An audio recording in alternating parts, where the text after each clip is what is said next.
Siguro nung nagsisimula pa lang ako, right after Starstruck. So, syempre right after ng contest namin, tinurn over na kami to, ito na yung totoong artista na, totoong actors na kami.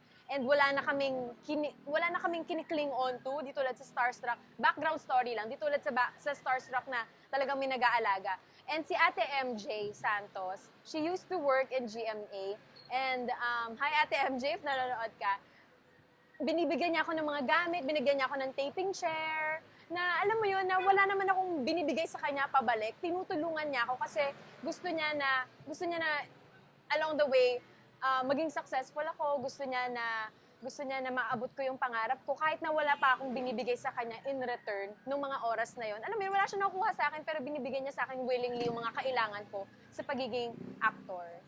At yon ang hindi ko makakalimutan.